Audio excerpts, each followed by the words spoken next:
Assalamualaikum warahmatullahi wabarakatuh. Halo teman-teman semua, bertemu lagi dengan aku, Pipit Anggeria. Kalau membahas tentang istighfar, kayaknya udah banyak banget ya teman-teman video aku, mulai awal sampai sekarang gitu ya, sampai yang kemarin terakhir juga membahas tentang istighfar, tentang sholawat. Di sini aku mau kerucutin lagi tentang istighfar itu dalam prakteknya sehari-hari ya. Kan selama ini gitu ya udah sering diriadohkan, maksudnya kita punya waktu khusus mengamalkannya ya, dengan berapa jumlahnya, di waktu-waktu kapan, itu secara kontinu. Kurasa teman-teman juga udah banyak yang mengamalkan. Nah, dari perjalanan pengamalan itu gitu ya, riado itu semestinya gitu ya membawa kita kepada satu momen atau satu pengalaman yang utuh, yaitu bagaimana riado kita itu nggak cuma sekedar kita baca saja, kita ucapkan saja, tapi juga tercermin ke dalam kehidupan kita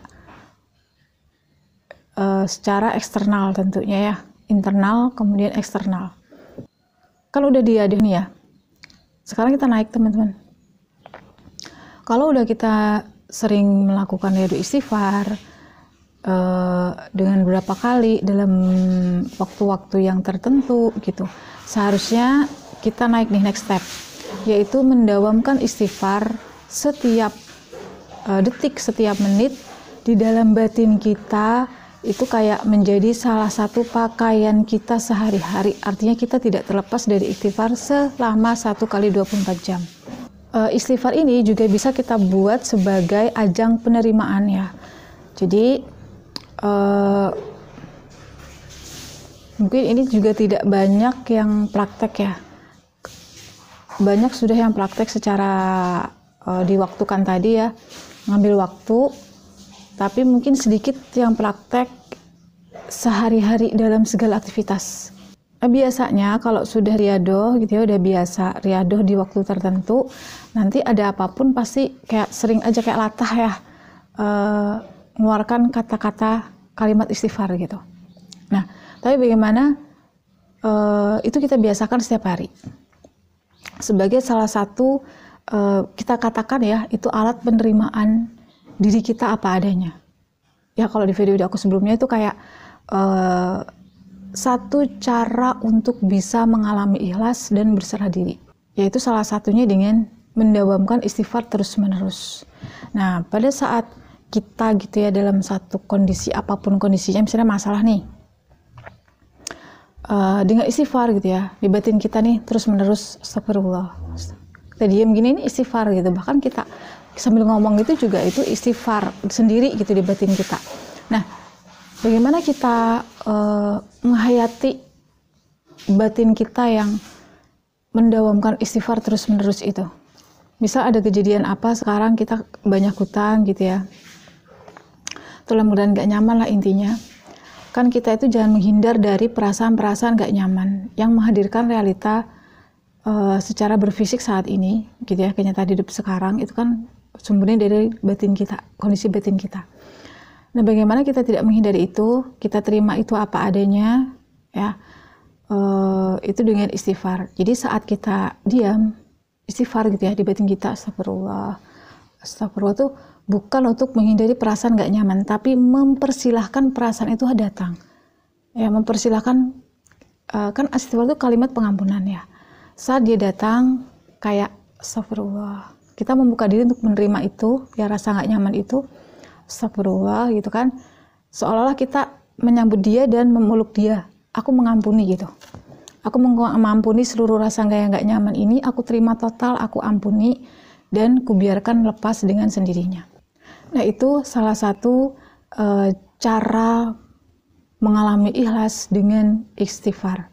Di dalam kalimat istighfar itu ada 2 makna, dimana kalau kita mau mendapat pertolongan Allah itu kan dengan sabar dan sholat, itu sudah sangat jelas ya pintu pertolongan itu gitu. Jadi di dalam batin kita yang istighfar, yang kita biasa untuk istighfar, di situ ada yang namanya sabar.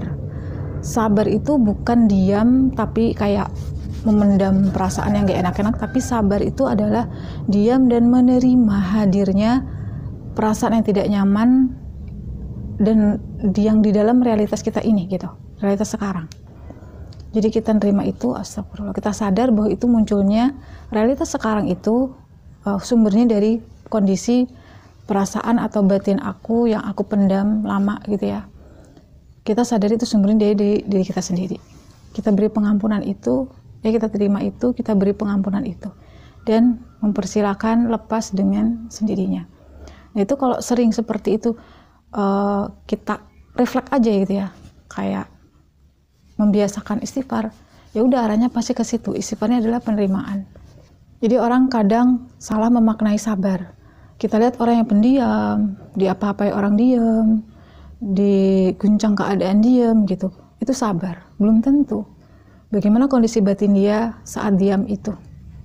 Dia nerima atau dia nalangsa gitu ya, atau dia menderita, kan cuma orang itu yang merasakan. Orang yang sabar tidak ada namanya penderitaan batin.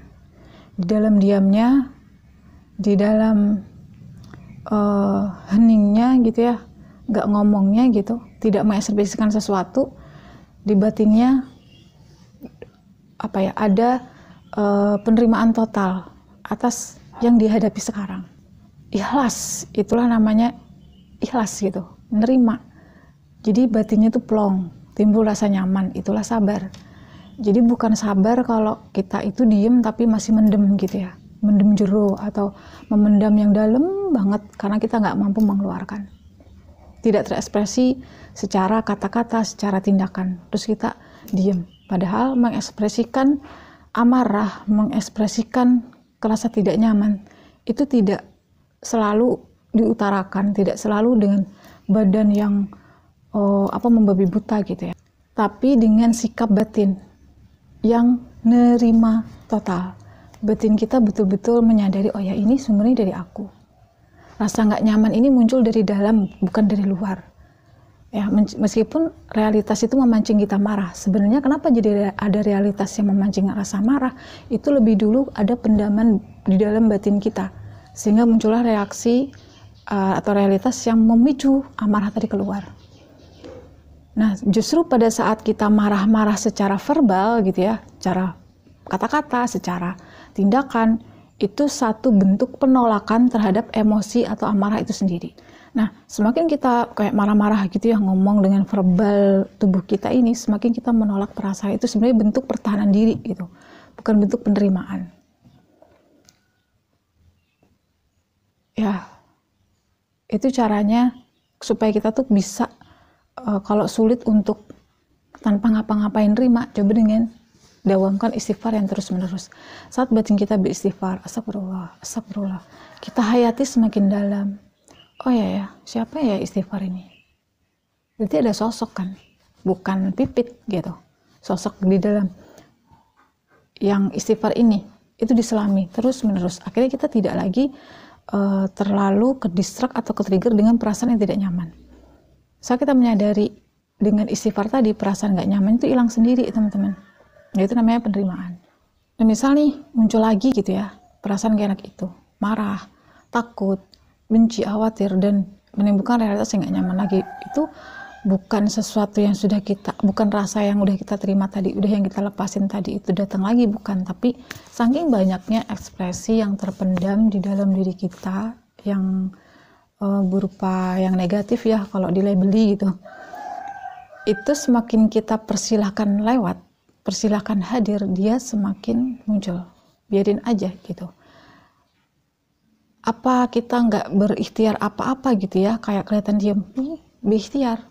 Ikhtiar kita di ranah dalam, ikhtiar kita di ranah batin. Biarkan saja orang bilang misalnya, ini dia apa-apain diem, terus nggak ngapa-ngapain gitu ya. Orang nggak tahu di dalam batin kita penuh dengan penerimaan gitu. Kita ada ikhtiar untuk penerimaan. Dengan catatan kita juga nggak merasa berikhtiar.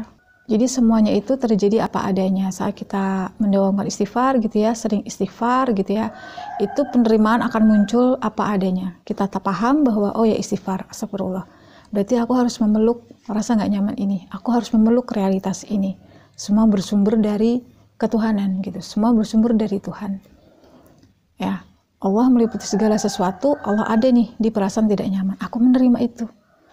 Oh, aku menerima. Justru kita harus bersyukur. Semakin dia datang, berarti semakin akan hilang gitu, akan habis gitu.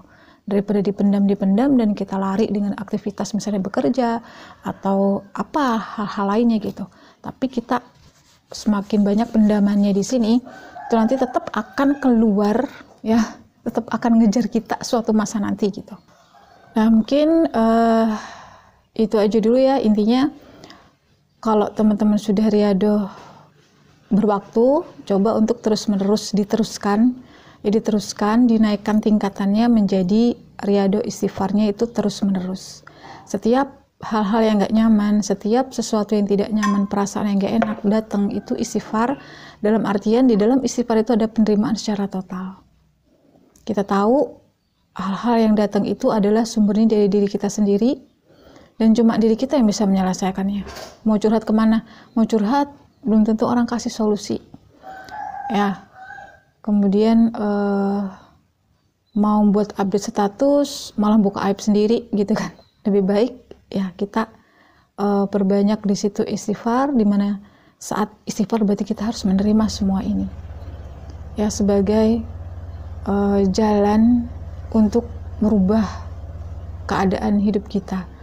Biarlah Allah yang merubah, ya, mengalir perubahan itu terjadinya. Kalau semakin kita ada effort untuk mengubah, di situ menandakan kita belum menerima secara total keadaan. Justru semakin kita menerima total keadaan itu, disitulah kekuatan Tuhan hadir.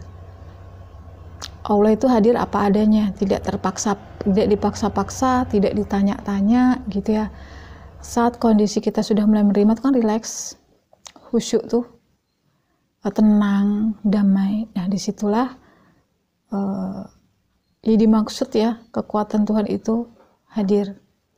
Jadi intinya pertolongan itu kan ada dari sabar dan sholat. Sabar itu menerima total tanpa ada pendaman apapun, ya nerima total, berserah, diserahkan ke Allah semuanya, itu sabar. Sholat yaitu dengan proses sabar ini akhirnya kita sholat, akhirnya kita betul-betul berada pada state ketuhanan. Karena apa? Kalau kita udah sabar, kita tidak ada lagi pandangan untuk pertolongan itu berasal dari mana, gitu. Karena ya kita tahu hakikatnya Tuhan yang akan langsung menolong kita. Wasilahnya apa? Bukan urusan kita.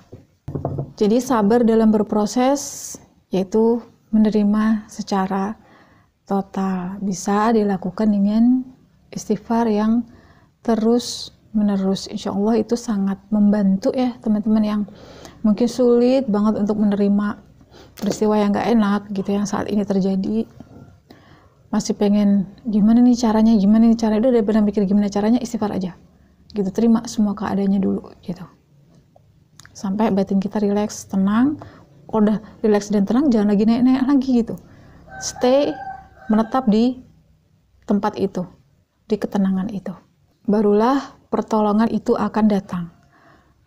Sesungguhnya pertolongan Allah itu amatlah dekat ya, jarak kan gitu kata Allah ya. Kok dekatnya di mana? Di antara sabar dan sholat. Kalau kita tidak mau mengalami sabar dan sholat, jangan mengharapkan pertolongan setengahnya kayak gitu-gitu.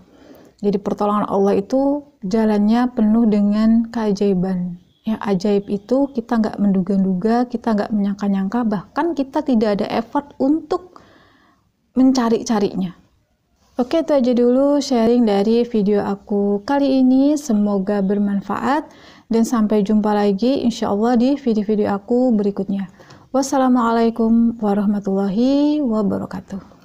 Dadah.